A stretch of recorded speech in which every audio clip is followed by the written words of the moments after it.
15 साल बाद जब नोबिता अपने घर लौटता है तो वहां उसका स्वागत यादों से नहीं बल्कि खामोशी, राख और एक ऐसे रहस्य से होता है जो अब भी उसका इंतजार कर रहा है। लेकिन क्या उस उजड़े हुए घर में सचमुच कोई मौजूद है या फिर अतीत उसे पुकार रहा है?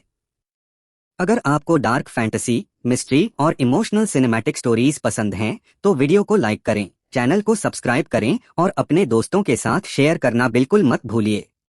अगर आप इस सीरीज में नए हैं तो पहले पिछला एपिसोड जरूर देख लें।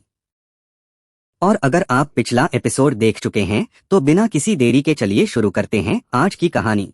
नोबिता कुछ देर तक उस कागज को देखता रहा। अपने नाम पर भरोसा मत करना।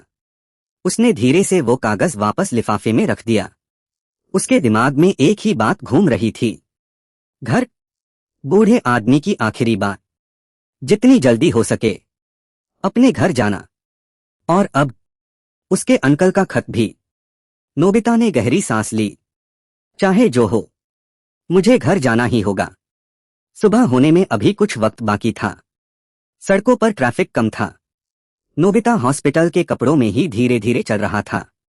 हर गुजरती गाड़ी, हर पुलिस सायरन, हर अनजान चेहरा उसका डर और बढ़ा रहा था। उसने बैग से एक पुरानी हुडी निकाली और पहन ली। चेहरा नीचे करके वो आगे बढ़ता रहा। लगभग आधे घंटे बाद वो एक पुरानी कॉलोनी के सामने खड़ा था। उसका दिल अचानक बहुत जोर से धड़कने लगा। ये मेरा घर। उसकी आंखों के सामने धुंधले धुंधले फ्लैशबैक्स आने लगे। एक छोटा सा लड़का दरवाजे के बाहर दौड़ रहा है। एक औरत मुस्कुराकर उसे अंदर बुला रही है। एक आदमी उसके सिर पर हाथ फेर रहा है। और धड़ाम, तेज धमाके की आवाज। सब कुछ टूट गया। फ्लैशबैक खत्म। नोबिता अपना सिर पकड़कर घुटनों पर बैठ गया। आह! उसकी सांसें फूल गईं। कुछ सेकंड बाद उसने खुद को संभाला और धीरे धीरे सामने देखा। जहां कभी उसका घर हुआ करता था वहां अब सिर्फ एक पुराना जला हुआ मकान खड़ा था। दीवारें काली पड़ चुकी थीं। खिड़कियों के शीशे टूट चुके थे। लोहे का गेट जंग से भर गया था, जैसे सालों से किसी ने उस जगह कदम ही न रखा हो। नोबिता धीरे से गेट के पास गया। उसने गेट को धक्का दिया। के आर आर आर आर। गेट कराहते हुए खुल गया। उसने अंदर कदम रखा। पूरा आंगन सूखे पत्तों से भरा हुआ था। हर तरफ सन्नाटा था। लेकिन उसे अजीब सा एहसास हो रहा था, जैसे कोई उसे देख रहा हो।